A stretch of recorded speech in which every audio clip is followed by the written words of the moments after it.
remedio.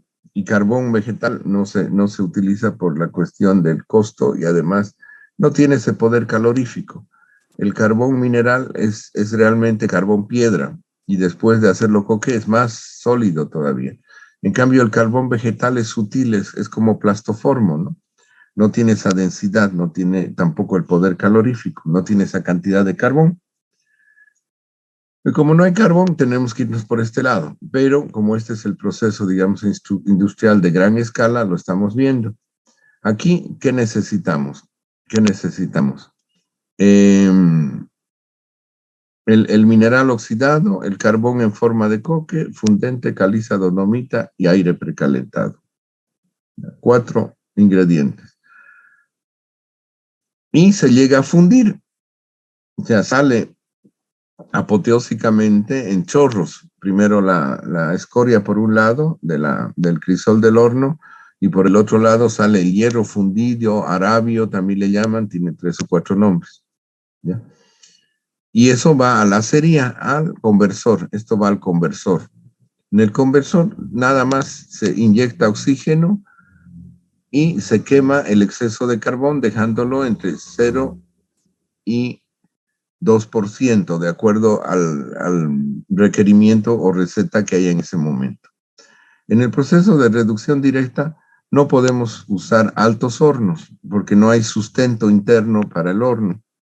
¿Ya? Entonces se utiliza hornos de diferente tipo, pueden ser algunos de Cuba. Hornos de Cuba son esos verticales parecidos al horno, pero de pequeñas dimensiones, más pequeños. ¿Cómo se trabaja con el procesamiento de grandes lotes? Se pone en batería, en serie, varios hornos, y se va trabajando con cada uno individual para obtener un mayor volumen de producción. Ese es el problema. ¿Ya?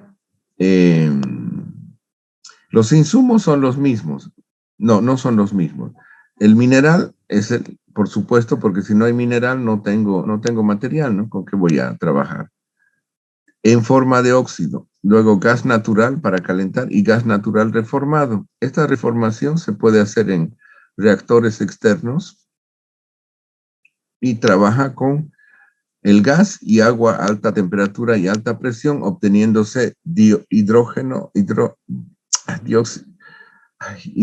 2 y monóxido de carbono. A eso se le llama gas reformado.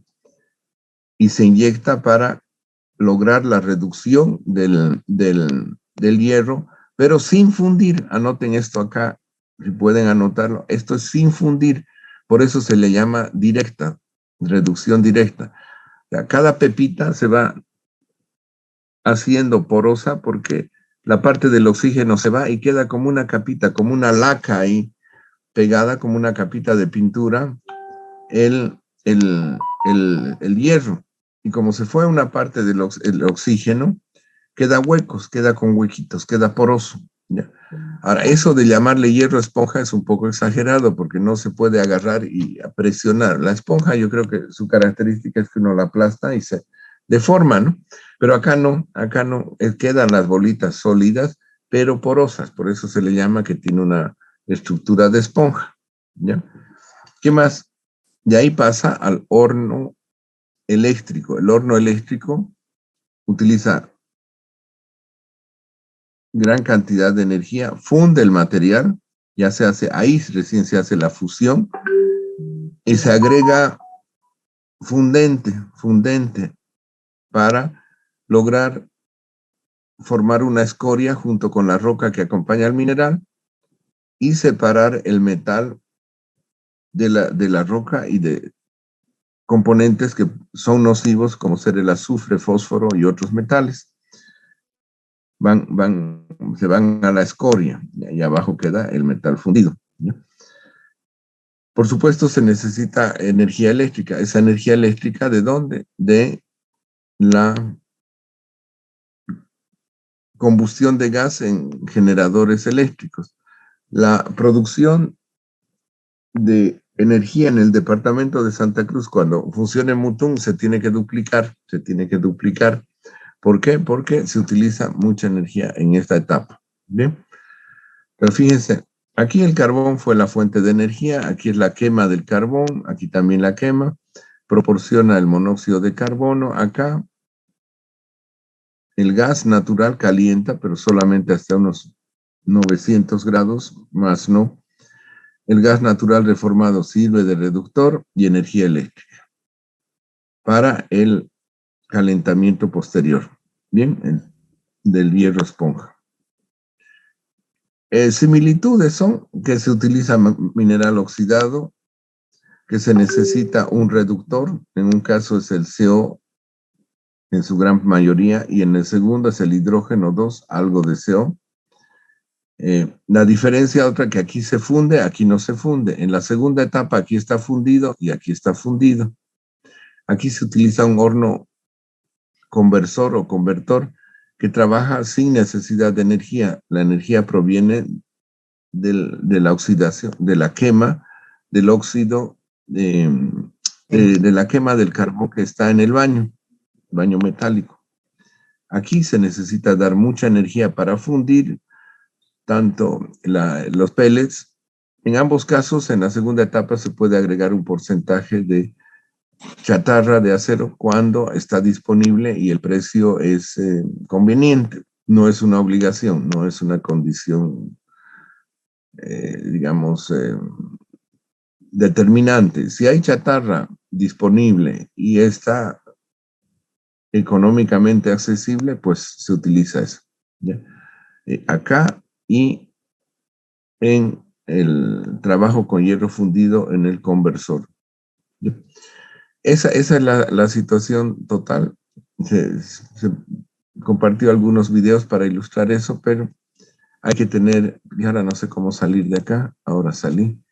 Hay que tener en cuenta ese proceso, ¿no? Que son dos procesos similares. El proceso del alto horno es como decir lo máximo, ¿no? Pero si no se puede, pues hay que buscar otra salida. Dos, la ventaja de los procesos de reducción directa que son más antiguos y también tienen su efectividad, solo que no esa masificación. Por lo tanto, se tiene que hacer con varios hornitos de reducción directa, en paralelo, en paralelo. Que no es diferente. En realidad, el alto horno nació por la necesidad de sacar altos volúmenes de acero y esa es la mejor forma. Ahora, para hacer lo mismo hay que hacer en tándem, se llama, o en batería, poner varios hornos y que vaya produciendo. Una vez tenemos el metal, el acero, igual que con otros metales, o sea, un pedazo de acero, yo me puedo sentar a mirarlo, ¿no? O lo utilizo como peso para una lancha, podría servir, o hierro fundido. Ya, está lejos de ser algo útil, digamos. ¿Ya? Entonces, ese hierro obtenido después, el acero obtenido, se tiene que procesar. Hay varias formas de procesar. En todo caso, se trata de que la acería esté cerca, digamos, de los hornos, ya sea de alto horno o de los baterías de hornos de reducción directa, para mantener el calor de la carga, ¿no? De la carga, sobre todo en el alto horno que está fundido. Y luego, cuando ya se tiene el acero, hay otras plantas que vienen como haciendo fila, por las cuales continúa el proceso. Bien, ¿y qué significa eso? Significa que tengo que darle forma al metal, darle una forma, tal vez no final, pero sí ya más utilitaria. Y hay tres, no sé si esto les dije, pero si los dije, pues se repite. Hay varias formas de conformar, hay varios procesos para dar forma al metal. Uno de ellos es el forjado. ¿Ya vimos forjado o no vimos forjado con ustedes todavía?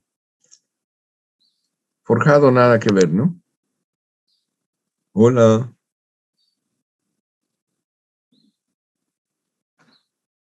No, Y les hablamos. dijeron a Valdivia no le hablen por mal o algo así, les han dado consigna o algo por el estilo. ¿Sí? la idea es darle forma, una forma que sirva al metal, ya sea como una cuestión final o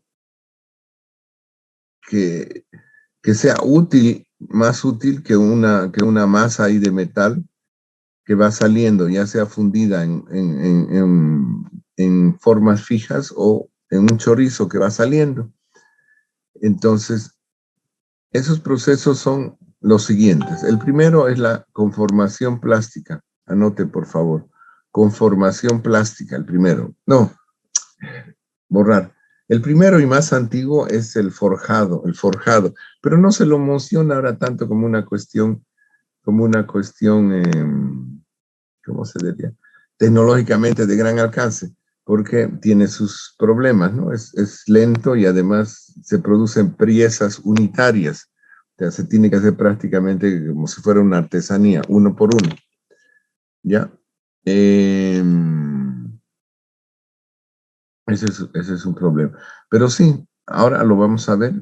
En otros semestres no lo tomaba, lo mencionaba de paso, pero yo creo que da una idea grande sobre lo que es el laminado también, porque antiguamente las láminas se las hacía precisamente a través del combo y el yunque, ¿no? Se las hacía, se iba preparando láminas para hacer espadas, por ejemplo, o láminas para hacer instrumentos de labranza, arados, a mano y a punta de calor, combo y yunque, ¿no? Y golpear hasta que funcione, hasta obtener la forma adecuada. Bien, entonces, ese es el primero. Conformación plástica. Ya sea en caliente o en frío, se utiliza fuerza para darle forma.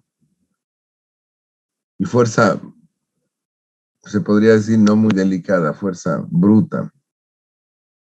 ¿Ya? En este proceso de conformación plástica tenemos las siguientes.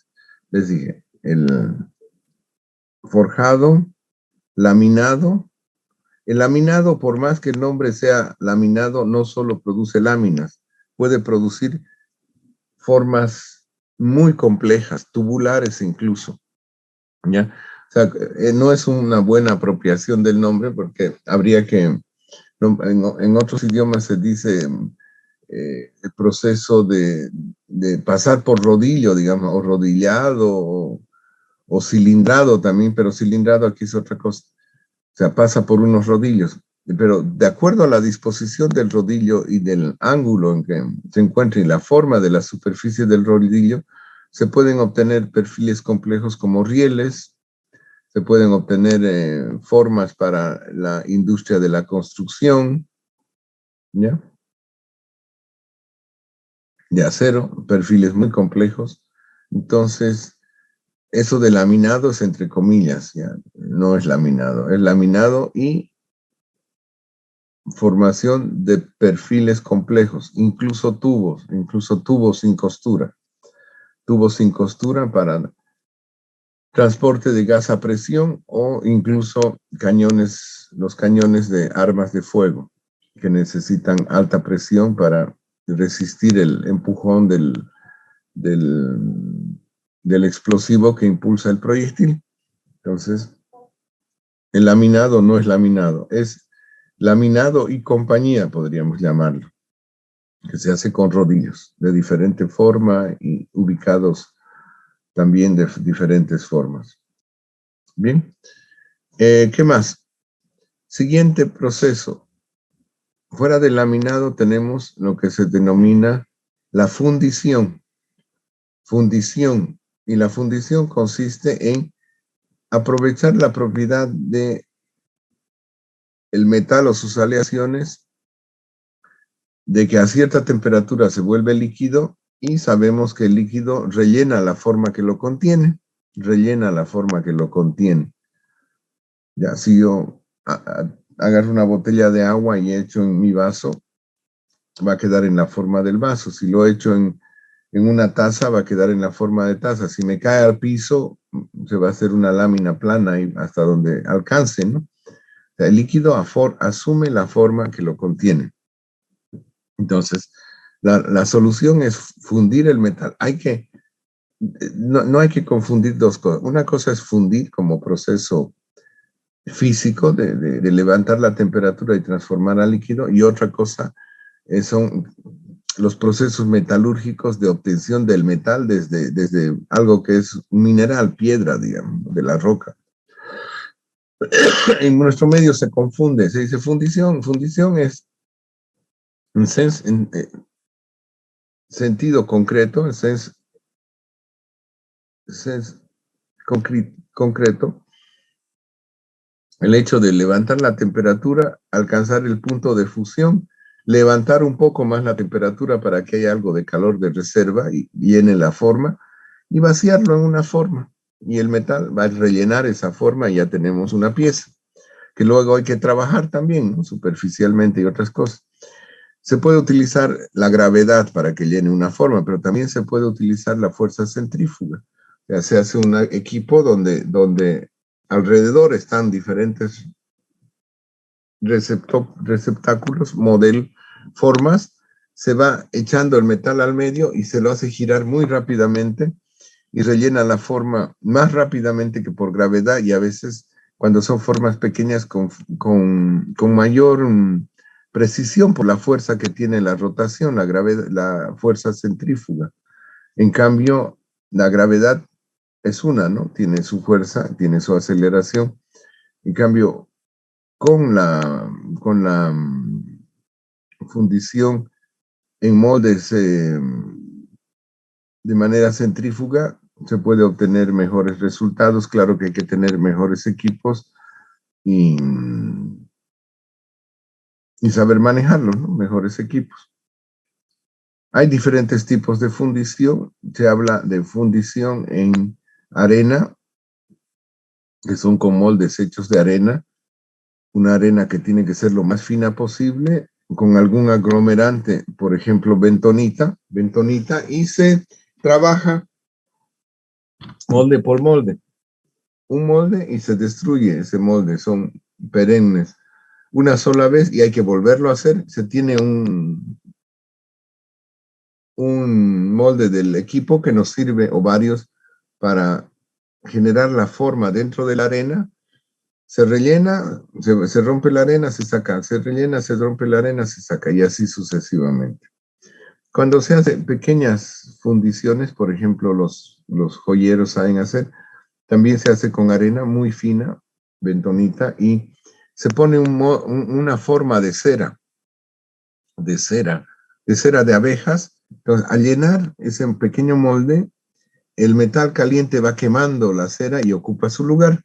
La ventaja es que la cera, en pequeños tamaños o en perfiles muy delicados, mantiene la arena que está apelmazada. No es una arena como la que uno ve en la calle, hay un montón de arena al lado de una construcción que viene un viento y se la lleva, sino se la trata. Vamos a ver cuando nos toque fundición, que esa arena tiene que estar tratada y mezclada con bentonita, un grado de humedad específico, y se le da forma y queda pegada ahí, no como concreto, cemento y eso, pero sí pegada, mantiene su forma. ¿Bien? Se controla la humedad porque si uno echa metal caliente en algo que está húmedo, eso vuela por los aires, ¿no? Para pequeñas formas no es tanto problema, pero para formas grandes sí. Campanas se solían hacer, en lugar de cera se utiliza cebo de vaca, cebo del ganado vacuno, que también cuando se rellena se quema y abandona en forma de vapor o de gases de combustión que ha quemado, y ese espacio se va rellenando con el bronce de la campana. Esa es otra forma es otro proceso para darle forma al metal. Luego tenemos los procesos que se denominan mecanizado,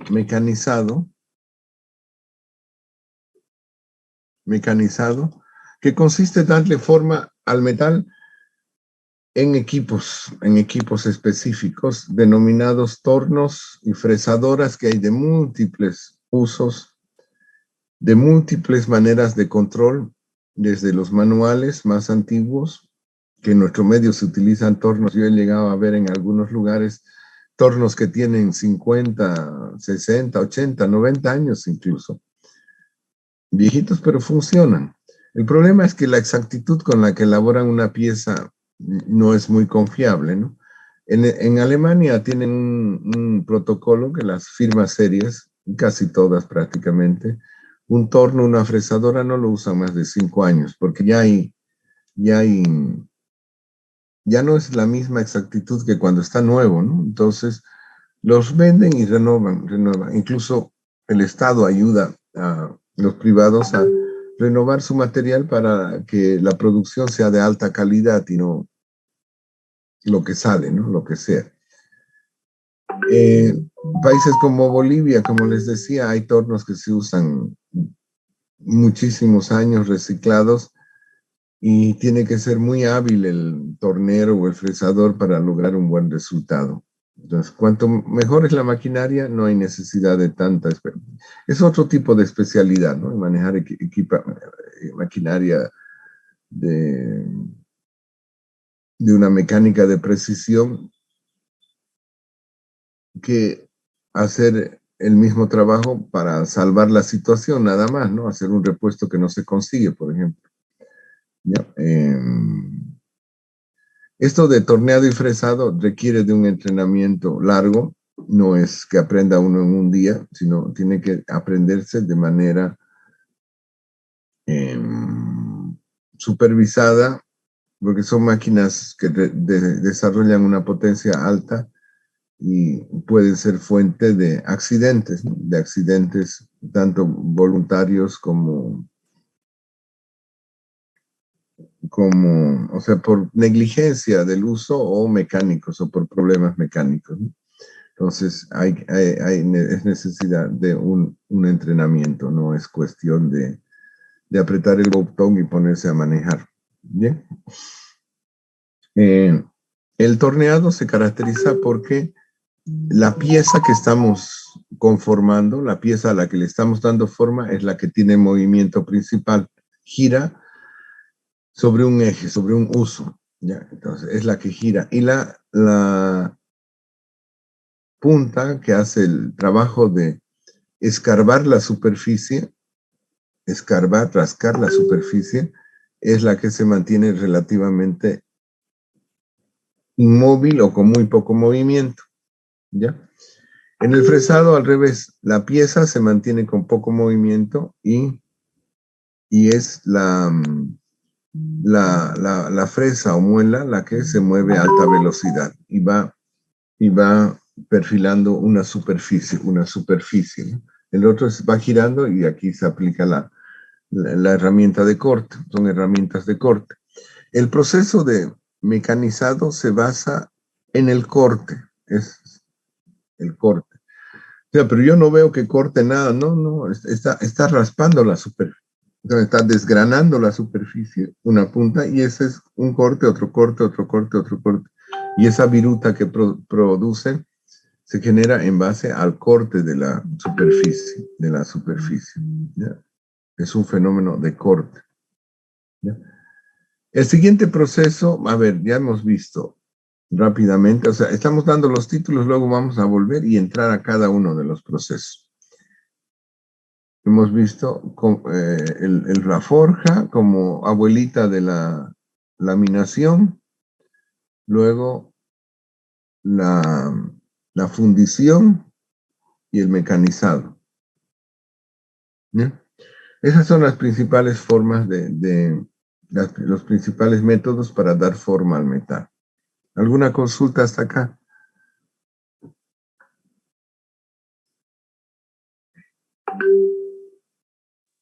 ¿El laminado también contaba? ¿O era directamente forja y la fundición? No. Laminado está dentro, así como expliqué brevemente, digamos, en qué consiste torneado, fresado, fundición, que hay que rellenar forma. El laminado es uno de los procesos que se encuentran dentro de la conformación plástica. Es forjado, laminado, hay embutido, estirado, extrusado. Ya, pero eso lo vamos a ver uno por uno. Lo que quiero es que tengan una vista panorámica Tengo el lingote ahí, el pedazote de metal. Puede ser del tamaño de 2 catres de 2 o 3 plazas, de la altura de medio metro, casi igual que un catre tiene para que lo tengan en la cabeza, y tiene 6 metros, 10 metros, 20 metros de largo. O sea, tengo un pedazo de acero de esa forma, o lo puedo partir, normalmente en 6, 12 metros se parte. ¿Y qué hago con eso? ¿No? ¿Qué hago con eso? O sea, mientras no le dé forma, podría servir en caso de guerra para ponerlo ahí, y lo hacen, ¿no?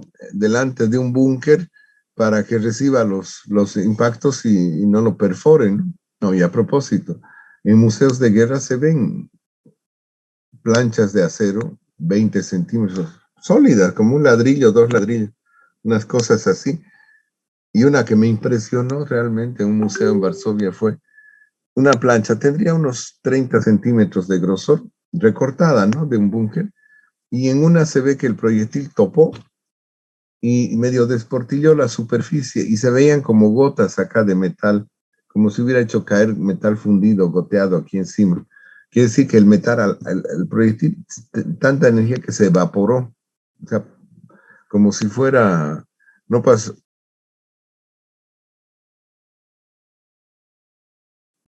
Y otra perforación, pero no era, aquí no había hecho mella, había raspado un poco.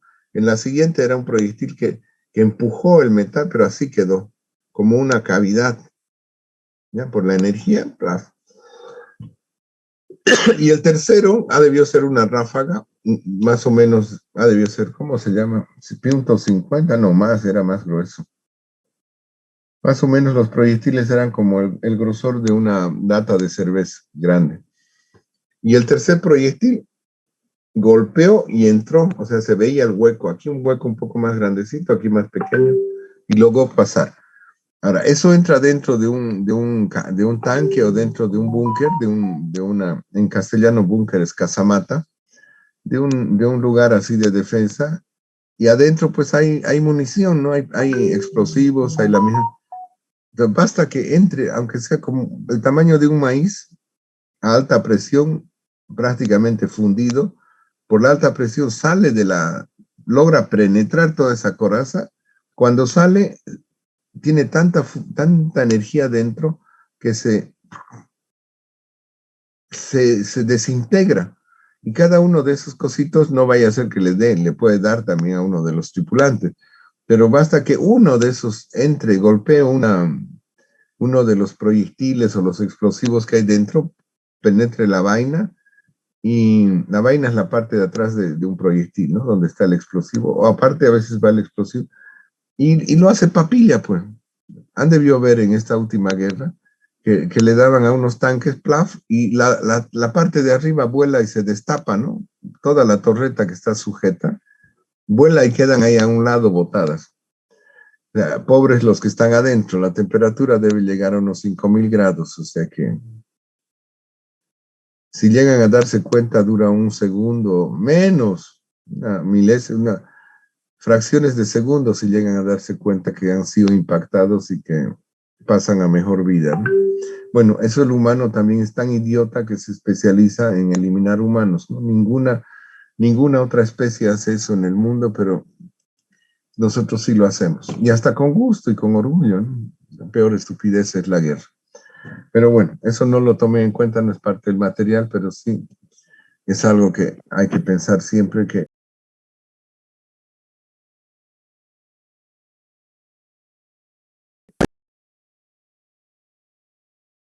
para destruir, tanto hacer, ¿no? Edificios, casas, colegios, carreteras, producir. Tontera, tontera. Pero bueno, esa es la herencia que les estamos dejando, una pena. A ver, seguimos. Hay varios procesos. Lo que yo necesito es que ustedes tengan una vista general, que hay procesos de conformación plástica, como la plastilina, darle forma. No, dentro de eso está el forjado, laminado, embutido, troquelado, estirado, extrusado. ¿Ya? Y por otro lado, tenemos el siguiente, que es fundir en moldes de arena o de metal. De arena que son de uso único y de metal que son de uso múltiple, cada uno con sus características. Y por último tenemos el torneado y el fresado. El torneado gira la pieza y hay una herramienta de corte. Y el fresado que más acomoda superficies. ¿Está claro hasta ahí? ¿Alguna pregunta, consulta?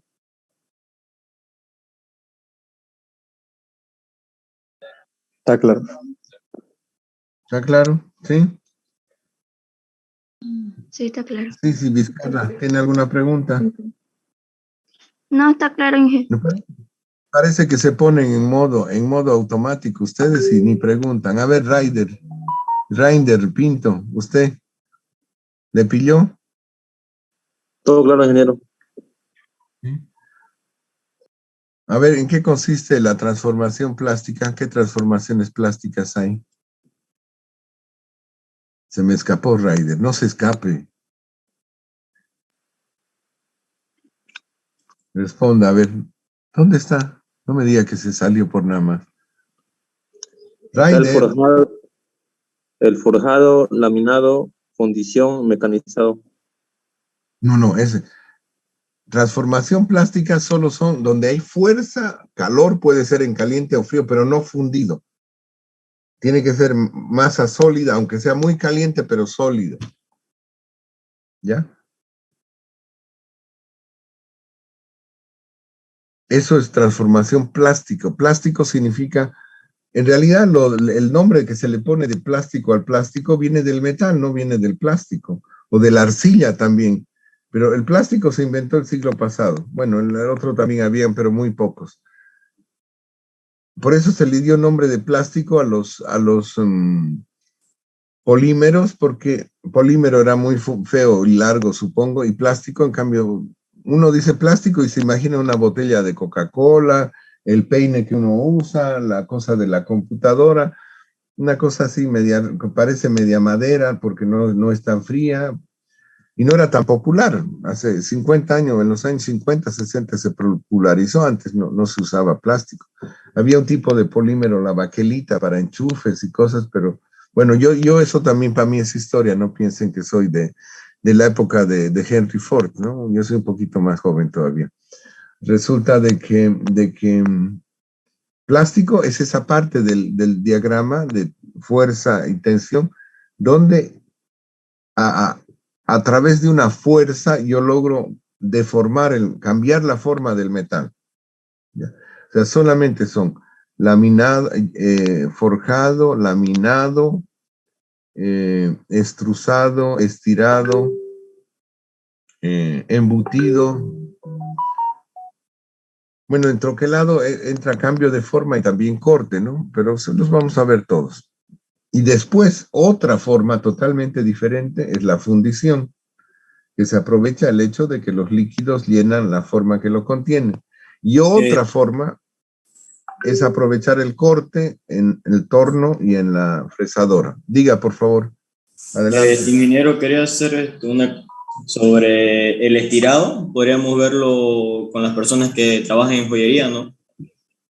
Por ejemplo, ellos hacen como un ladrillito de oro y tienen ahí una montonera de huecos. Empieza desde un diámetro, un ejemplo de 10 milímetros hasta 1 milímetro. Y así ellos van estirando para sacar una lámina cilíndrica y con eso pueden hacer...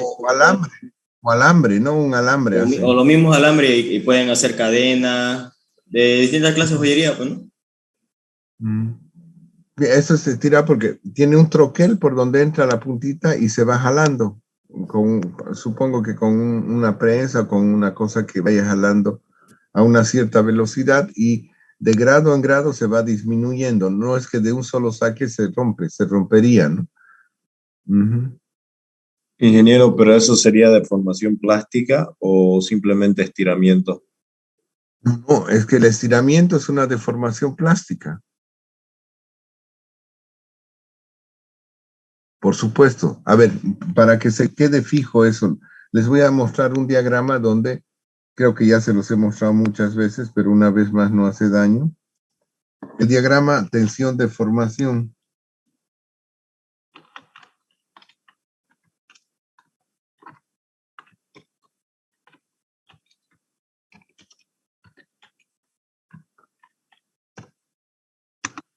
Diagrama tensión-deformación.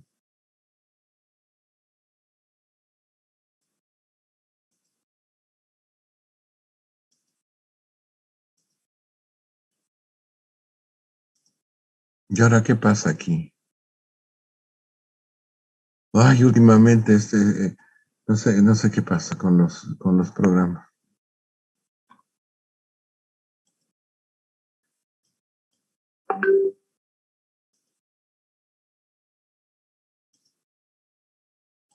Este diagrama es el que tienen que recordar porque es importante y además ilustra dónde se trabaja la transformación plástica y además dónde hay deformación elástica para herramientas o maquinarias que necesitan resistir sin cambiar su forma. Imagínense una topadora que vaya, empuja una piedra y su pala quede toda torcida y los brazos ya no sirven para otra, ¿no? Tiene que mantener su forma, ¿no? Por último se quebrará, pero no tiene que cambiar la forma. O uno se sube al auto y los aros se doblen. Si le pongo a un auto que carga 500 kilos o 350, le pongo 3 toneladas, lo fuerzo, ¿no? Ya paso al área de transformación plástica. Entonces tenemos la transformación plástica, que es la siguiente. Es en el diagrama tensión-deformación, pero un momentito, está muy lerdo esto. Este es el diagrama que nos explica, nos muestra dónde está la deformación plástica, que es lo que vamos a ver hoy, en detalle. Entre hoy y el lunes vamos a ver, yo creo, todas las deformaciones que existen. No, eso de deformación suena feo. Yo le prefiero llamar conformación plástica, darle forma aprovechando la plasticidad del metal. Puede ser en frío y en caliente. En frío cuando son medidas pequeñas y metales relativamente blandos. En caliente cuando es acero o aleaciones de otro tipo, puede ser duraluminio otro, que necesita mucha fuerza y no podemos hacerlo en frío porque sería más fuerza. En cambio, si lo logro, si está un poquito caliente o muy caliente, es mucho más fácil eh, darle forma.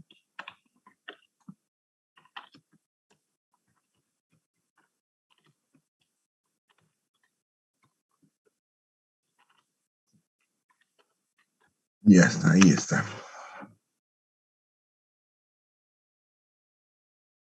Pucha, hay un tocayo acá.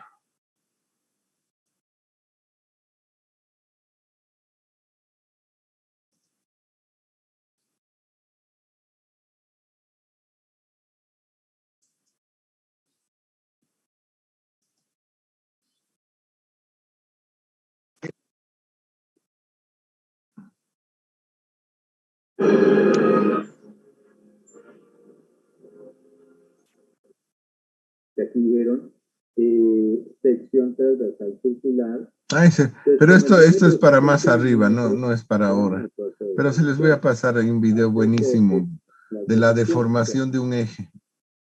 De todas maneras se los paso, pero no es, el material es que sepan, es una introducción a metalurgia, no es una cosa más compleja. Pero aquí está cómo sirve la deformación en un caso concreto. A ver.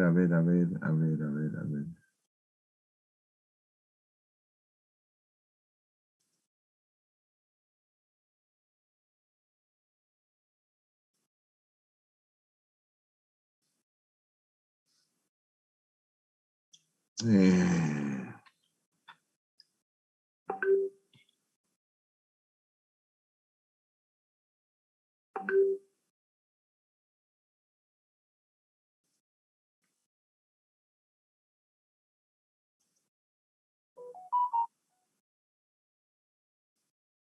bien, volvemos a lo nuestro.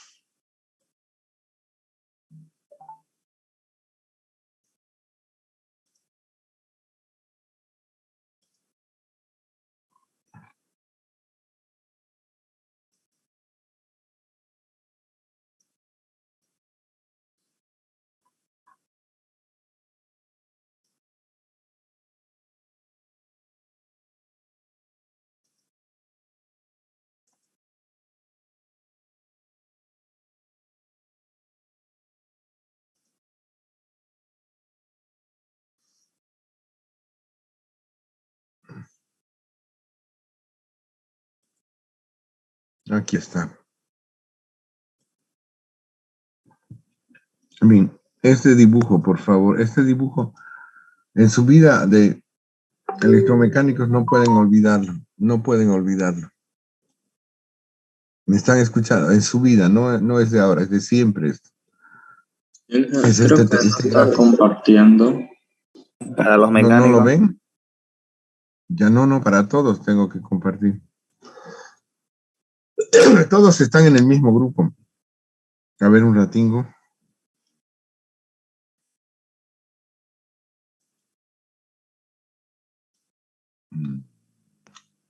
Aquí está. Ahora sí, ¿verdad que sí? Sí, ahora sí, Este de acá. gracias. Fíjense, aquí tenemos la tensión, que es fuerza sobre el área. Esta es la letra sigma. Ya se los he mostrado ¿no? Sigma. Aquí tengo epsilon. Esta letra se llama epsilon. Anoten, por favor, delta L sobre L0.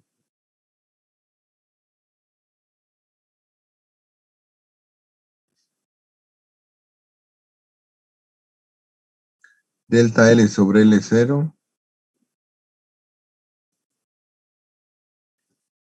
Esto es delta. Este eje es delta L. No, tengo que activar la tableta gráfica porque con el ratón no se puede escribir. Ahora sí, con esto sí.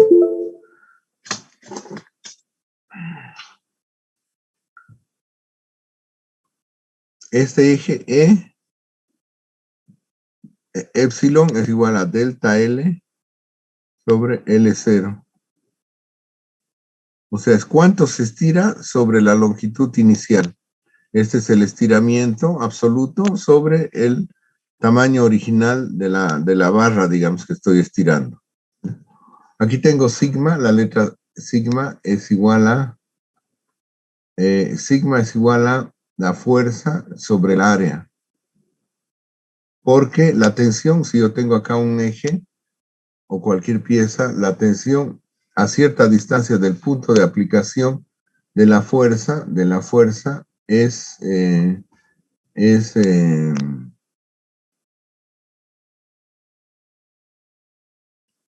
se homogeniza.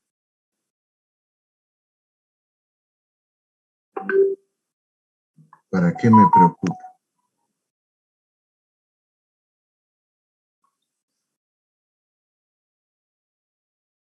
Si yo tengo una barra ahí, acá tengo su otro tope.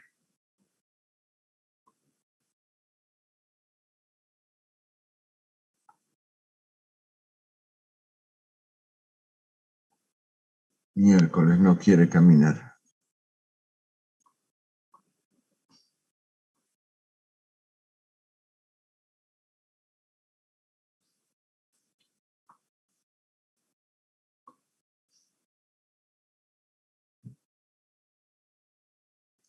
A esta distancia, si yo aplico una fuerza acá,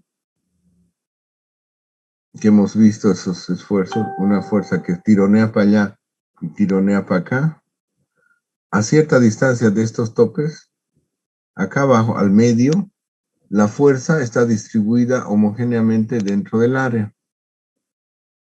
Dentro de esta área que está al medio, la fuerza está distribuida sobre esta área, este óvalo que hay aquí, que es un círculo, es esa fuerza, tensión.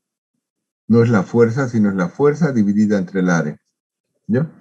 Esta parte es la parte elástica, que elástico como el elástico, vuelve a su forma original. Aquí hay una parte que es proporcional, hasta acá, hasta 2. Luego una parte que es elástica. Si yo suspendo la fuerza acá, me vuelve a cero, no me deforma. Así quiero que trabajen los muelles de un vehículo, los amortiguadores, un pórtico, una grúa, la pala del tractor, todo no tiene que deformarse. Y no solo se llega hasta acá, sino incluso se trabaja acá por el medio con un coeficiente de seguridad lejos de esta zona donde se deforma. En nuestro medio se agarra y sobrecarga un vehículo y se arruinan los muelles otra parte de la suspensión y dice, se ha vencido, como si el auto se hubiera vencido, ¿no? Yo quiero vencerme, ¿no?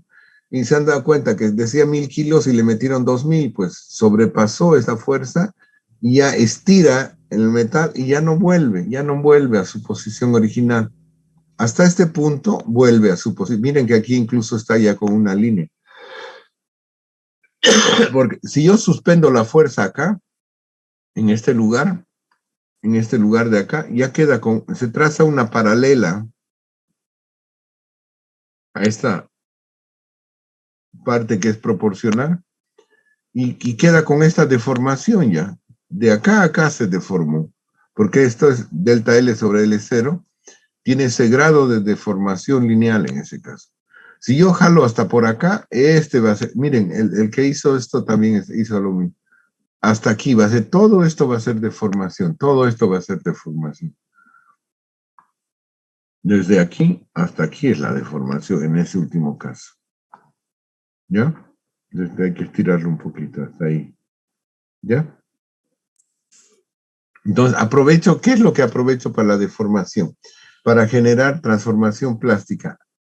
Esta área de acá, esta área de acá. Desde aquí hasta aquí. ¿Ya? Toda esta. Pasando tres.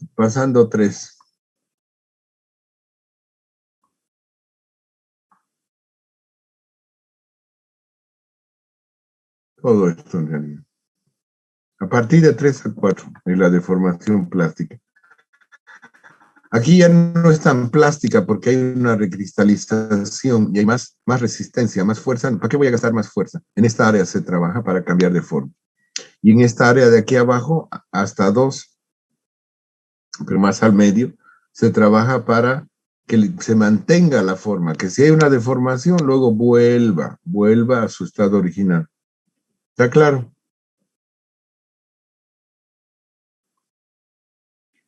Ingeniero.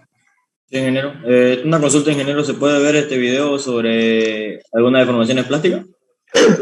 Creo que se las mandé a correo ya, pero es como se calcula. Aquí tengo, le acabo de mandar uno por el chat de Zoom. Si lo puedo observar. Ya, a ver. ¿Por el grupo? Por el chat de Zoom. Ya, por el chat de Zoom. Yo pensé que por WhatsApp.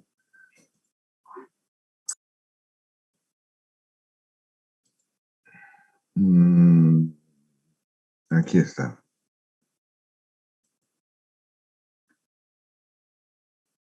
Cosío.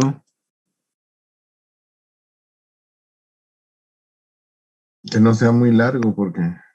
El laminado es el proceso de deformación más ampliamente usado industrialmente. Consiste en reducir el espesor del material de trabajo mediante fuerza de compresión ejercida por dos rodillos opuestos. Los rodillos giran para jalar el material de trabajo y a la vez apretarlo entre ellos. Lo vamos a ver. Puede ser Yo pensaba poner uno frío, parecido, pero ya que lo mandó, lo vamos a poner ese. Gracias. Solo que yo voy a meter mi cuchara, como siempre. Fíjense, aquí hay varias cosas. Este es el rodillo y el otro rodillo, y esta es la lámina. Entra por este lado, sale por allá. Aquí entra gordita. No está compartiendo. Yo hablando como loco acá. Gracias. Ahorita lo pongo. Lo que está bueno este video, podemos verlo. Tengo que compartir primero antes de expandir. Un segundo. El laminado. Laminado y todos los que vamos a decir hasta que lleguemos a fundición son todos transformaciones plásticas. En esa meseta del gráfico, ¿ya? Miren, producción de tubos de acero sin soldadura. Este va a estar bueno, porque imagínense que con rodillos se produzca un tubo. Parece raro, ¿no? Lo vamos a ver luego. Bien, empezamos con el laminado. Obviamente, ¿qué se necesita? Lo que les digo, el materia prima es el acero que sale de la acería en forma de plancha. Esto también es un pequeño laminado que se hace. Hay unos aparatos que funden esta forma en un molde de acero. Otros que hacen fusión continua, que es como un embudo, como si yo le pusiera, imagínense que yo coloco en una super congeladora un embudo un embudo y voy echando por un tubito de plástico que encajo en el embudo y va pasando por una heladera de mucho frío, entonces va a irse congelando el agua, algo parecido. Es una especie de embudo donde recolecta el metal que se va cargando, lo induce por una forma y luego se va enfriando. Basta que enfríe un poco la superficie. Adentro no importa que siga fundido, pero ya no chorrea, ¿no? Y eso va por unas rieles y se riega con agua y se obtiene esto. El laminado es el proceso de deformación más ampliamente usado industrialmente. Consiste en reducir el espesor del material de trabajo. Esta es la medida de entrada y esta es la medida de salida. Obviamente, si yo aplasto acá, tendería a estirarse a los lados también. Es una deformación volumétrica, pero se pone topes para que no se estire a los lados, solamente a lo largo. Fíjense, no, aquí está muy fuerte. Esto es para ejemplificar. Normalmente el laminado no se pasa si este es el rodillo y esta es la medida, no se pasará de esto, por así decir, un 2%, 5% a morir. Porque si es mucho el cambio de esta dimensión de entrada a la de salida, el rodillo no muerde la punta, no llega a morder la punta y no agarra, no hay mordida, no hay agarre. Es como querer subir con un auto que tiene rueditas pequeñas una acera, no va a subir nunca. ¿Ya? O una camioneta que quiera subir una acera alta, muy alta, no va a subir porque la rueda, aquí si está más alta que esto, imposible, pero por acá ya hay un agarre. ¿No? Y eso depende de la altura de la altura más pequeña que quiero y del tamaño de este rodillo. Bien, ¿qué otra cosa más? Si yo genero mucha fuerza, puedo fracturar o arruinar la superficie de los rodillos. ¿Ya? No se olviden que esto va a trabajar 24 horas al día.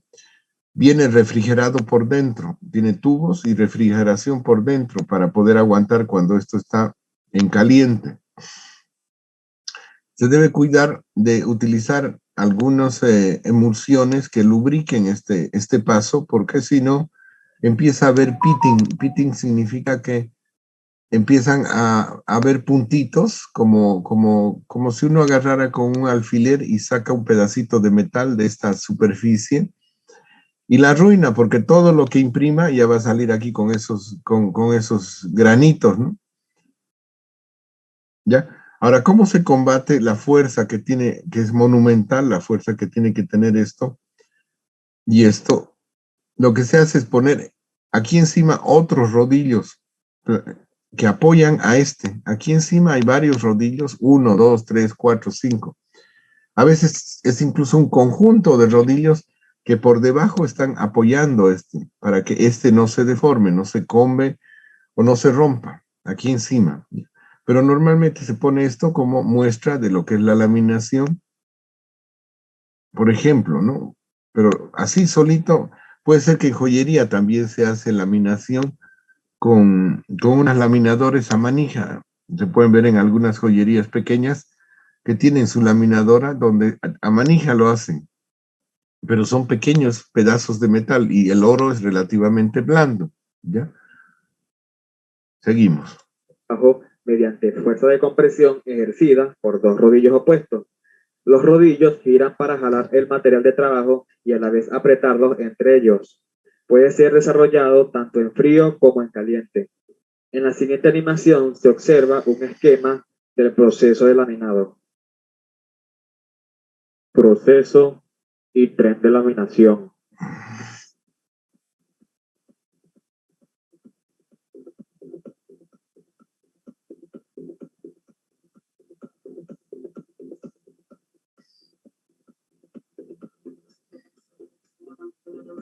En este proceso se tiene una deformación volumétrica y también se produce deformación en las estructuras del material, que indican si el material se ha endurecido o no. Este proceso requiere equipo pesado. Aquí más bien es al revés. Fíjense, están calentando la plancha. Este es un lugar de calentamiento porque fíjense, de más oscuro va pasando casi a amarillo o blanco y luego entra al tren de laminación, al tren de laminación. Anote, por favor, tren de laminación es el conjunto de castillos de laminación.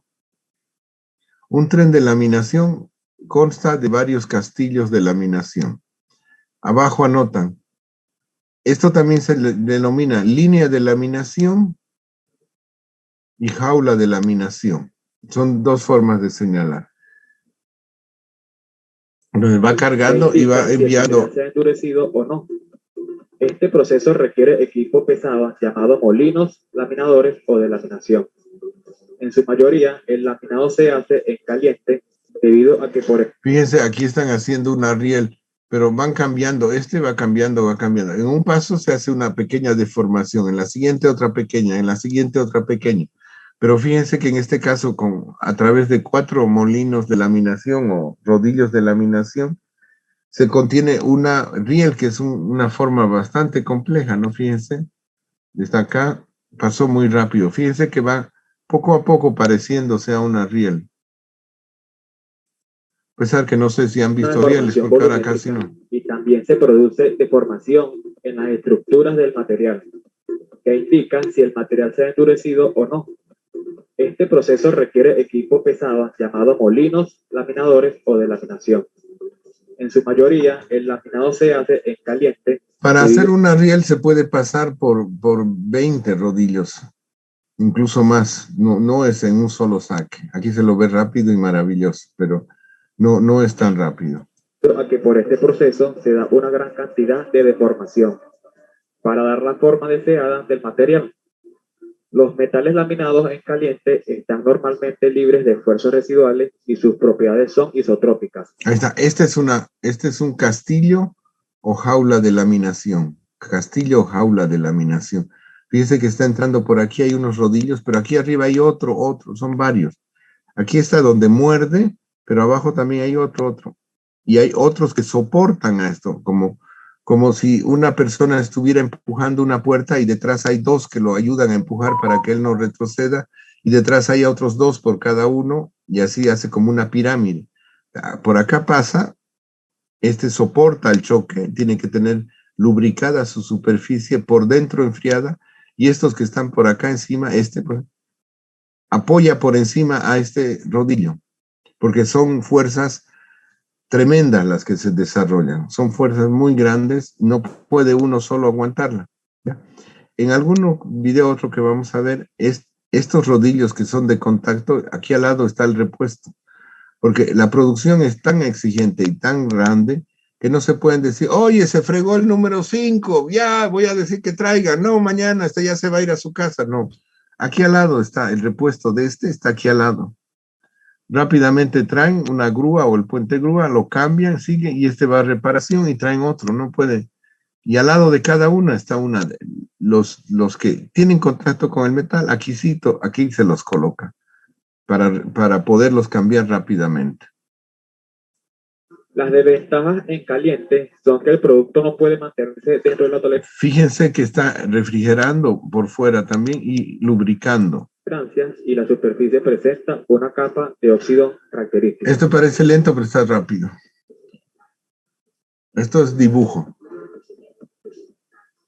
Esto se llama una laminadora, un castillo reversible. Castillo o jaula de laminación reversible. Va por una, vuelve, va, vuelve. Es otra forma. Las laminadoras normalmente son en línea, que va una, otra, pasa al final, y al final ya tiene el producto terminado.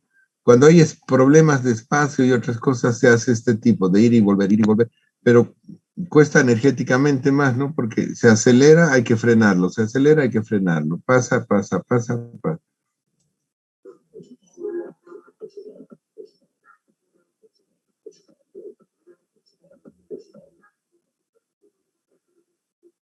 El tren de laminación es usado para la producción de placas de acero, flejes de acero, alambrón, entre otros tipos de acero estructural. En general, El tren de laminación se refiere solo al equipo principal. ¿Escucharon? Tren de laminación, acá dice. La música por lo menos buena, ¿no? Y el video también está muy bueno.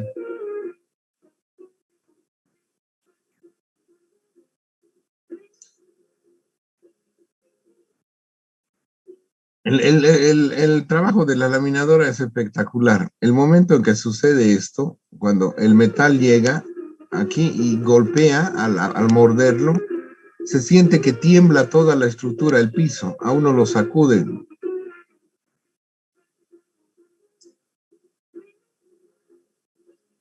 Hay un golpe, es como una pequeña explosión, como una explosión de un petardo grande, y sacude toda la estructura. Fíjense, aquí ya están mostrando un dúo que hay, esta es la de contacto y esta está de apoyo, de contacto y de apoyo. Entonces puede ejercer más fuerza esta sin temor a que se quiebre porque esta la está apoyando aquí arriba.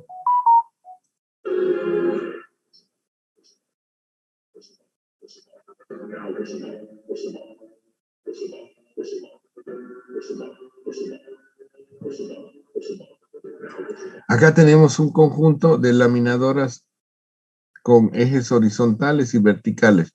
Estos son para mantener el ancho, que el ancho no se dispare, porque al golpear, este está dando un golpe, está deformando por fuerza, ¿no? Es como si fuera un golpe continuo. Los cantos también se van a estirar, los laterales, entonces tengo que poner topes para que los laterales no se me estiren.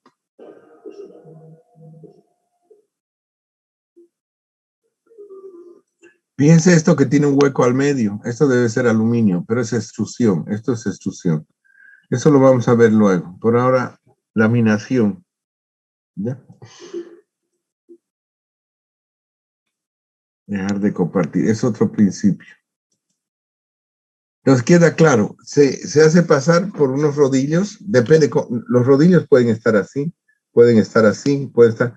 Cuando están cruzados así con una cierta fuerza y un freno, hace que el material dentro del chorizo se gire y se apegue hacia afuera y quede hueco. Entonces se puede hacer huecos incluso. Se pone una lanza que haga que el hueco sea de una medida continua. Y además se puede poner una lanza corta. Esas son lanzas que tienen un vástago, ¿no? Que tiene 6 metros, 12 metros y más no se puede, ¿no? Pero también hay un sistema de laminación de tubería sin costura que la punta esa que va formando que va quedando ahí, aquí está aplastada por los rodillos, entonces no puede pasar. Por aquí va pasando el metal y aquí hay otra laminadora que sujeta.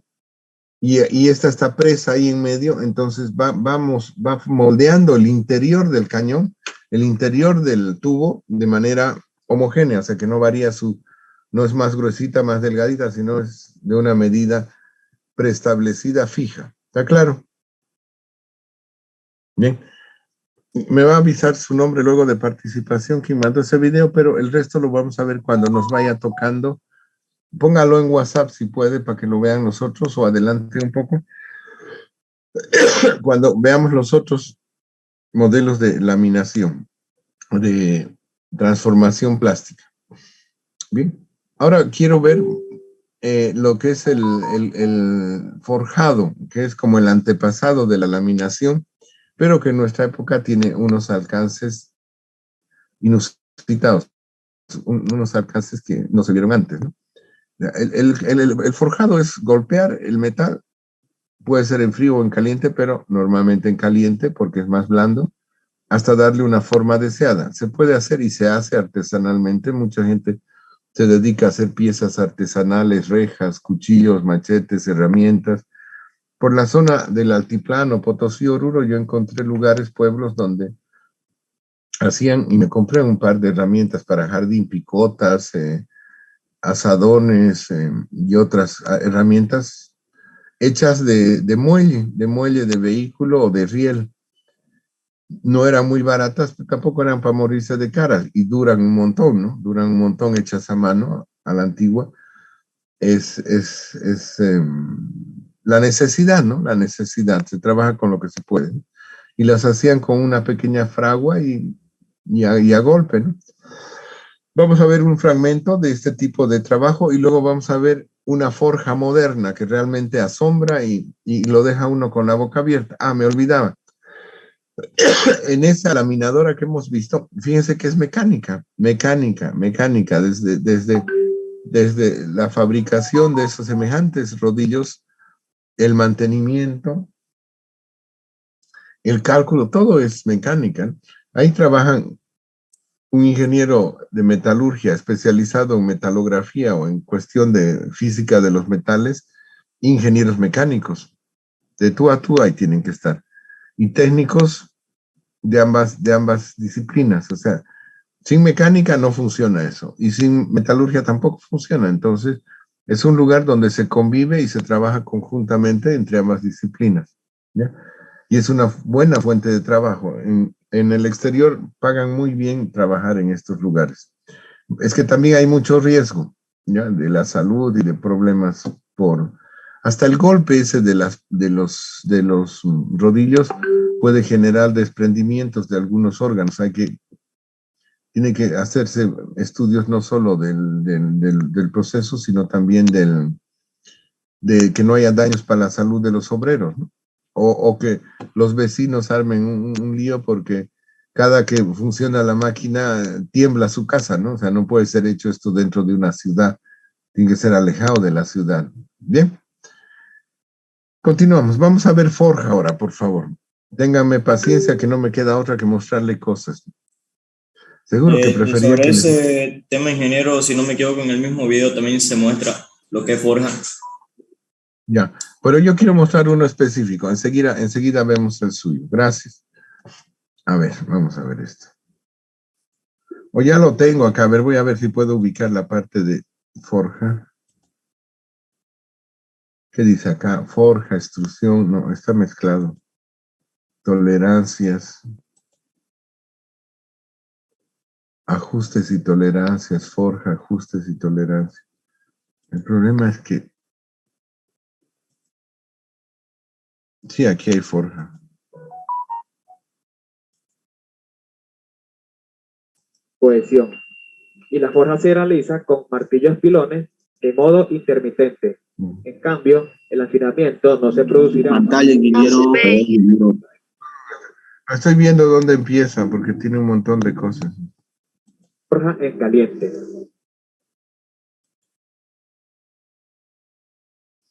Un segundo. Un segundo.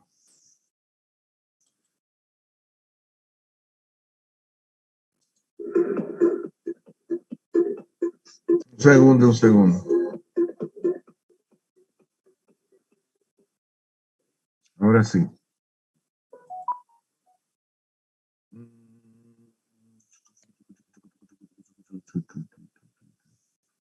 Aquí está el grupo, compartir. Forja. Ya, desde aquí lo voy a ver.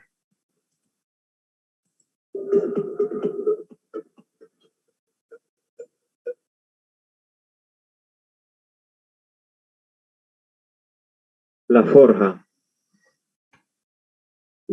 Al igual que la laminación y la extrusión, es un proceso de fabricación de objetos conformado por deformación plástica que puede realizar. Oiga, ven que no les digo mentira, conformación plástica. En caliente o en frío, y en el que la deformación del material se produce por la aplicación de fuerza de compresión. Fíjense, acá el pilón es mecánico. Puede ser, algunos son con una rueda que almacena, una rueda de inercia arriba que almacena energía y la va soltando cuando se aprieta una manija. Otros son con neumáticos, ya hay otros mecánicos, pero normalmente los más efectivos están esos de rueda de inercia que con un pequeño motor eléctrico hace dar la vuelta a la rueda de inercia y luego libera su energía en golpes, ¿no? Estos tipos de martillos también se hacían con ruedas de agua, con ruedas hidráulicas, en una caída de agua o en un río, en época donde no había energía eléctrica y se hacía ya forja de manera, digamos, mecanizada. Este proceso se utiliza para dar una forma y unas propiedades determinadas a los metales y aleaciones a lo que se le aplica mediante grandes presiones. La deformación se puede realizar de dos formas diferentes: por presión, de forma continua utilizando prensa, o por impacto, de modo intermitente utilizando martillos pilones. Hay que destacar que es un proceso de conformado de metales en el que no se produce arranque de viruta, por lo que se produce un importante ahorro de material. Espera un momento, a ver, no le entiendo. ¿Qué dice acá? No sé cómo, habló muy rápido. A ver si ustedes lo escuchan. En el que no se produce arranque de viruta, por lo que se produce un importante... Escuchen, dice no se produce arranque de viruta, o sea, no es como el torneado o el fresado, que luego vemos nosotros. No se produce arranque. Hay que destacar que es un proceso de conformado de metales en el que no se produce arranque de viruta, por lo que se produce un importante ahorro de material respecto a otros procesos, como por ejemplo el mecanizado. Efectos que produce la forja en caliente. Fíjense, incluso si uno quiere hacer un poco de artesanía o hacer forjado o hacer cosas, hay gente que hace cuchillos y los vende muy bien, pero tienen que ser buenos los cuchillos, ¿no? Un pequeño horno de esto en base a una garrafa vacía usada de gas, y con gas se puede hacer tranquilamente. Es un horno para forja o pequeña fundición.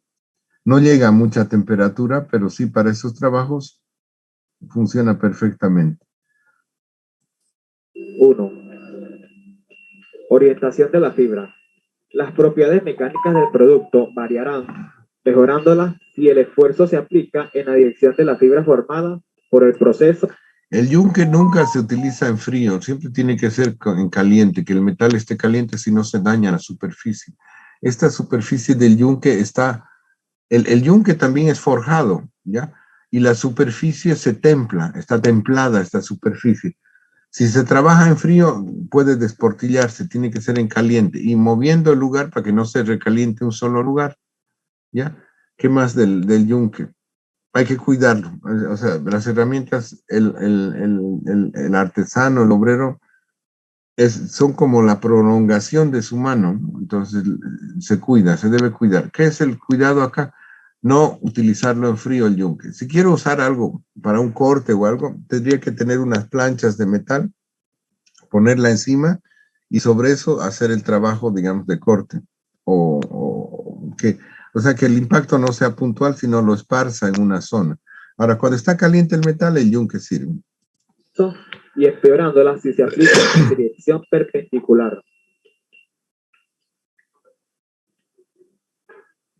2. Afinamiento del grano. Esto se produce a temperaturas superiores a la de recristalización, pero inferiores a la de equicohesión.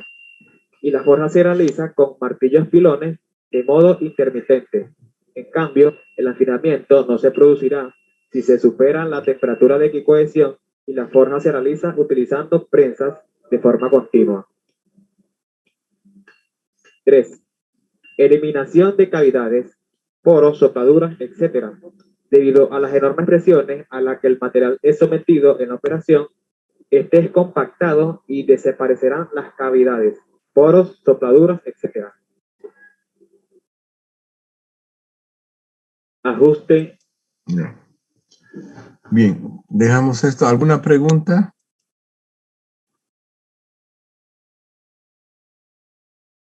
Una pregunta, ingeniero. ¿Ese instrumento que utiliza para golpear, cómo se llama? Combo.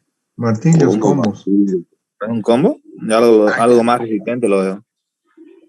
No, es combo, martillo. Hay diferentes. Hay unos de punta en bola, hay otros de corte que son más filudos. Por aquí tengo uno. Ah, no, ya me lo volaron. ¿Dónde estará? Se rompió su mango y necesito ponerle otro mango, y lo saqué para ir a comprar una madera para ponerle el mango, o si venden mango, pues se me rompió. Que sirve para cortar. ¿Dónde estará? Ya me estoy preocupando. Estaba aquí y lo usaba para sujetar los papeles. No hay. O sea, son martillos. No. El problema es el peso. Ya, si ustedes ven o pregunten así cuando vayan a comprar clavos o algo en una ferretería, hay Tramontina de diferente peso, le venden por kilo. El kilo, hay de medio kilo, de 1 kilo, de 2 kilos, de 4 kilos, de 8 kilos. Por supuesto que el impacto es más grande, pero también la fuerza que uno necesita ejercer es más grande. Son combos y martillos. En una herrería se pone una pared con los diferentes combos o martillos que se utilizan. Vamos a ver otro video, todavía hay tiempo, sí, un montón de tiempo. Con una fundición, ay Dios, se me confunde. Una herrería, porque no se dice forjadería, ¿no? Se dice herrería, una herrería. Los caballos, las herraduras de los caballos se hacían también ahí, porque eran prósperos los herreros en cierta época. Hacían herraduras, hacían todo, se tenía que, las puertas, las bisagras, todo se hace en herrería. Les mostré, ¿no? La producción de hierro en Paraguay, que fue la primera en toda América, del norte y sur. Después de ese alto horno, lo que se trabajaba era precisamente por forja, porque no había eso de los hornos que se inventaron después, en los 1860, 70. Se trabajaba por forja, porque al golpear el metal, calentarlo, volverlo a golpear, calentarlo, volverlo a calentar, y lo doblando así como haciendo un pastel 1000 hojas, la superficie va perdiendo el carbón, que es lo que hace frágil al hierro, ¿no? Pero como va perdiendo el carbón y se lo va doblando, empieza a generar una textura como capas, y cada vez menos carbón, lo que lleva a una estructura de acero, ¿no? Martensítica del acero, y que conserva el filo y también es muy flexible, no se quebra, ¿no? ¿De qué sirve una espada si al primer golpe se va a partir en dos? Debería tener ese soldado una espada y un monopatín para salir escapando, ¿no? Meterse en problemas nomás. Bien, vamos a ver un taller de estos. Y tolerancia. ¿Qué es ajuste? www.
Bien,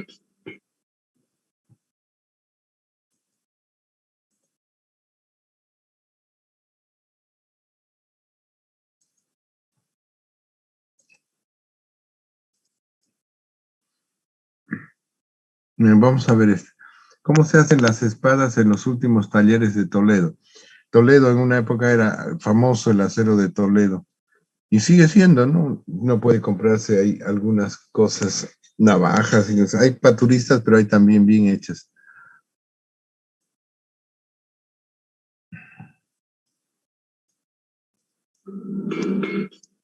Esta es una de las últimas tiendas de fabricación de espadas en Toledo, España. La ciudad es conocida por esta artesanía desde hace más de 2500 años.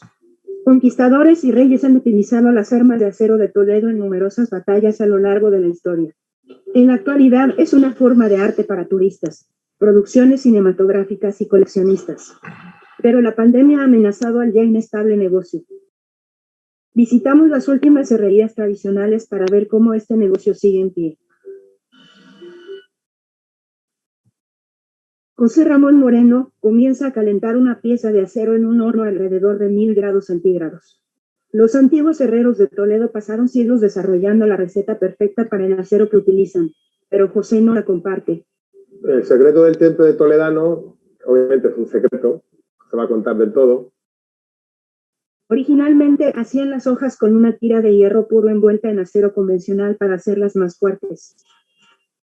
Luego descubrieron una fórmula perfecta que les permite hacer espadas con acero puro, pero igual de fuertes. Esto es lo que hizo famosas sus espadas a lo largo de la historia. Aunque los grandes artesanos, los maestros espaderos, sabemos ya la calidad del acero haciéndole sonar en los yunques. José aprendió el oficio de su padre cuando tenía 16 años, pero le tomó toda una vida hacer una espada usando solo sus ojos y oídos. Hay que saber forjar de cualquier cosa que te venga. Eso es el arte de saber forjar. Con la ayuda de esta máquina, José estira y da forma al metal caliente al tamaño y grosor adecuados. Es una de las dos instancias mecánicas de todo el proceso. Luego sumerge la cuchilla. Fíjense qué interesante no es neumático, no es un martillo, sino con una de las dos instancias mecánicas de todo el proceso. Aquí hay un volante que está, aquí va la fuerza a este eje está sujeto, todo esto fue encima de la máquina, el volante le da fuerza a esto se abre un poco y golpea el martinete. No es una cosa difícil de hacer, ¿no? Con un solo motor se puede trabajar. El lío sería tener la estructura de todo esto de aquí atrás para tenerlo mecanizado. Interesante. Ahora, acá la gente está acostumbrada de que le tienen que dar las cosas mascadas. Es increíble en nuestro medio. Si no tiene masticado, no lo hace, ¿no? En cambio, en otro lado la gente se ingenia, agarra esto, lo otro, y si logra hacer esto por su cuenta, le va a salir la 10ª parte que comprarlo, ¿no? Porque las piezas, los motores, el acero no le va a salir, lo que cuesta es la mano de obra y el ingenio y elevar, bueno, habría que ver. Pero no se desaniman, hay algo y se hace, punto. Luego sumerge la cuchilla caliente en un barril lleno de aceite. Esto es lo que se llama volante, lo deben saber. Una de las dos instancias mecánicas de todo el proceso. Aquí, esta es una rueda que almacena energía, es un volante de inercia. Conectado acá, va girando, esto se levanta un poco, hace un movimiento aquí que no me gusta, de abrirse y cerrarse, pero luego toda la energía va acá. Y el ángulo de aplicación tampoco me gusta mucho porque es un poco abierto este ángulo, ¿ven? Va a forzar mucho estos pernos, porque está abierto. Lo ideal sería que fuera algo que caiga directo, ¿no? Bueno, es la solución que halló él, ¿no? Bueno. Luego sumerge la cuchilla caliente en un barril lleno de aceite. Ese es el temple. El temple es un paso clave para que los herreros controlen el proceso de endurecimiento del acero. El aceite hace que la reducción de grados sea más lenta que si se mete en agua. Si metiera en agua se cristalizaría y se partiría como un cristal. Luego, José vuelve a poner el acero en el horno, esta vez a una temperatura mucho más baja, alrededor de los 200 grados centígrados. Esta técnica se llama templado y reduce la fragilidad del acero manteniendo su dureza. La hoja está lista una vez que el metal se vuelve a su lado. Ya es flexible, pero dura a la vez. Antes de los... Ya saben, la superficie tiene la condición de dureza, o sea, que no pierde el filo, no se deja rayar. Y flexible es la tenacidad, es lo que tenemos entre 0 y 2 en el gráfico tensor de formación. O sea, que se deforma, pero elásticamente. Se puede doblar y luego vuelve a su posición inicial. Los medidores de temperatura modernos, este cambio de color era la única forma en que un herrero podía saber que lo había hecho correctamente. Hoy en día puede hacer espada todo el mundo, porque coges un horno grande, importante, bonito, que te indica a tantos grados tiene que templar, a tantos grados tiene que enfriar, y eso lo hace cualquiera en un simple ordenador. Mientras todavía está caliente, José golpea la hoja manualmente contra el yunque para enderezarla y equilibrarla. Estos golpes dejan marcas que distinguen a una auténtica espada hecha a mano, de una hecha a máquina. Luego la enfría de nuevo, esta vez en agua. José pule y afina los bordes con una moladora, el cual es el otro paso mecánico. Pero no los afila demasiado, ya que la mayoría de las espadas están destinadas más a la decoración que a la lucha en la actualidad. Finalmente, ensambla la empuñadura y la une para hacer una espada completa y equilibrada. El tratamiento de la bajada del acero, el pasar de los padres a hijos, pues se fue cada vez haciendo mejor calidad, mejores espadas y se convirtieron en las más demandadas porque eran las mejores del mundo. Diferentes estilos de estas armas han sido populares a lo largo de la historia. Aníbal y el ejército cartaginés cruzó los Alpes para luchar contra los romanos con falcatas forjadas en Toledo en el... Sí. Por si acaso, Cartago. Los fenicios estuvieron en España cientos de años, después los romanos estuvieron en España cientos de años. Los árabes tuvieron 700 años en España. El 20 o 30% de las palabras que hablamos en castellano vienen del árabe. Y luego los españoles estuvieron en América, ¿no? O sea que hay flujo de población en todo el mundo. A ver quién frena eso. Y ahora somos los latinos los que nos vamos a Europa o Estados Unidos o África, ¿no? Yo me fui a estudiar y decidí venir a trabajar por este país, al revés. 218 a.C. Cuenta la leyenda que Carlomagno unió la mayor parte de Europa bajo una espada que consiguió durante su campaña ibérica. E incluso los espadachines ficticios, los tres mosqueteros, empuñaban espadas desarrolladas por los herreros de Toledo. A medida que las armas de fuego se convirtieron en el arma preferida de los ejércitos del mundo, menos gente necesitaba espadas de calidad para luchar. En la década de los 80 había unos cientos de herreros en el área metropolitana de Toledo, pero casi 40 años después, las últimas herrerías luchan por mantenerse abiertas. El futuro de la espadería es como el carbón negro. Si no cambia esto, la espadería de Toledo va a ser una leyenda. No hay nadie que nos siga, ni que nos quiera seguir, ni tampoco hay el negocio para seguir. Esto está para, en años, y no mucho, desaparecer. Y el año pasado ha sido especialmente duro. Los turistas son la principal clientela de las tiendas de espadas de la ciudad, pero la pandemia los mantuvo alejados. En el verano de 2020, visitamos el último taller en el corazón del centro histórico de la ciudad de Toledo. Mariano Zamorano dirigía la fábrica de espadas que había pertenecido a su familia durante 5 generaciones. Ahora mismo estamos hablando de una cosa que está a punto de que se puede extinguir porque no hay demanda. Ahí tengo un arsenal de espadas para dar, totalmente sin poder haberla dado salida, porque al no haber venido turismo. La competencia extranjera también fue una gran preocupación. Mariano solo vendía espadas forjadas a mano que pueden llegar a costar hasta 400 euros, dependiendo de la complejidad. Las producidas en masa, que provienen principalmente de China, se pueden encontrar en todas las tiendas de souvenirs de Toledo por la mitad de su precio. Pero aquellos que buscan una auténtica espada toledana no dudan en pagar un precio alto.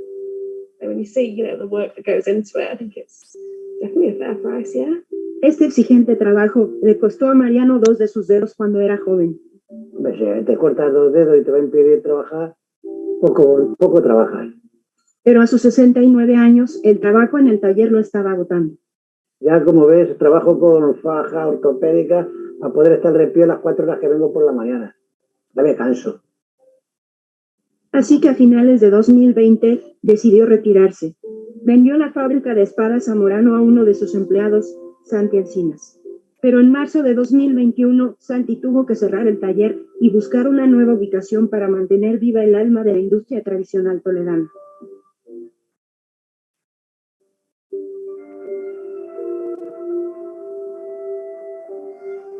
Tejera, Kościółek, polaco. Bien, esa es la forja tradicional. Ahora vamos a ver la forja. La forja. Hay gente, pero medio raro, porque yo soy de España. Bueno, a mí me gusta la herrería. Bueno, si no me gustaran los fierros, estaría de abogado, ¿no? De político. Entonces, siempre veo cosas. Yo sé de varios en España, en Italia, en Turquía también, que hacen muy buenas espadas o cuchillos, incluso de esos cuchillos para churrasco se pueden hacer y tienen un buen precio, elegantes, bonitos, ¿no? Que mantengan su filo, imagínense, lo compran y los comercian por internet, no necesita que vaya la persona ahí a buscar. Aquí en Montero hay un señor que lo voy a visitar, ya digo varias veces, que hace, ha pedido cuchillos para churrasqueros, en Market Plaza se encuentra. Ahora, ¿cómo lo hará? ¿O lo hará empíricamente o habrá aprendido en Argentina? También hace mucho, a lo mejor allá aprendió. Pero algunos no, o sea, lo hacen porque aprendieron de una manera artesanal, empírica, que no es malo. El conocimiento, antes de ser teórico, tiene que ser práctico, porque de esa manera uno ve cuál es el límite y entonces acude a auxilio la teoría y hacen mejor las cosas, ¿no? Y se hacen mejor las cosas. Y sin la práctica, la teoría es algo que no vive, ¿no? Ahí queda estancada. Porque si tiene la posibilidad de mejorar algo, lo tiene que poner en práctica. Y la práctica lo retroalimenta diciendo, es bueno ese procedimiento que se ha diseñado y se hace más, ¿no? Ahora, con lo de Internet, yo no sé, con la pandemia y todo eso, muchos artesanos dicen que es un disparate. Pero del otro lado también hay otras formas de comercial que también hay que tener la mente abierta y no esperar que venga ahí el cliente, ¿no? Que no venga el cliente. Por ahí también tengo mañana, a la siguiente clase me da flojera buscar no tengo una espada, no tengo una curtaplumita de este tamaño de acero toledano. Y es medio árabe, los dibujos, las cosas, es una mezcla con árabe y se nota mucho. Bien, ahora vamos a ver la forja, pero a nivel asiático, como dicen en internet, en TikTok, a nivel asiático. Así es Ingeniero. Pero ese es Tramontina, creo. Ingeniero, disculpe que le moleste, son las 11:30 ya. Es No argentino, ingeniero. Namo. Ah, Namo, ya. La casa ¿No es Namo. hasta las 2:15? Ya hasta las 11:30, ingeniero. A las 11:30. A las 11:30 tengo otra clase. Tengo otra clase, ingeniero. Igual, ingeniero. Anótense. No, es que cuando hablo de estas cosas me entusiasmo y ni me acuerdo del tiempo. A ver, anótense, por favor. Van a poner 12:05 M los de electromecánica y los de industrial. Anotarse y nos vemos el día lunes.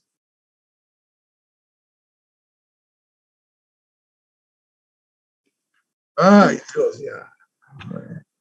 El otro lunes ya hubo matanza en Potosí, ahora elecciones. Si ven alboroto, la vida no se la da nadie a uno. Le rompen un ojo, le rompen una nariz, un codo. No digo que hay que ser cobarde, pero sí, cuando uno se joroba, nadie se acuerda de uno. Ir con prudencia a una hora que no haya mucha gente y mejor salir pitando ahí de donde hay alborotos. A pesar que ahora no hay frente, ¿no? Es por una norma. Pero van a estar los de sí para un lado y los de no para el otro, y al final la universidad queda en un quizás que nunca se acaba. ¿Conocen la canción esa de quizás? ¿La conocen? ¿No la conocen? Son boleros, pues, son de sus abuelos ya. Se las voy a pasar al WhatsApp, lo del quizás. A ver cuándo Bolivia realmente estemos, digamos, un poco más serios en las instituciones. Bien, ¿se anotaron? Vayan a su aula. Nos vemos el día lunes. Ay, no noté los que participaron hoy. Me avisan el lunes al empezar la clase. El jueves al iniciar la clase. Hasta luego, ingeniero. Pues, Luego, ingeniero. están acá mejor el jueves, porque ahorita ya estoy apurado. También tengo otra clase. Tengo otra clase ahora, ya me deben estar buscando. Hasta luego, ingeniero. Buenas tardes. Buen provecho. Hasta luego. Hasta luego, ingeniero. Hasta luego. Hasta luego. Hasta luego, ingeniero.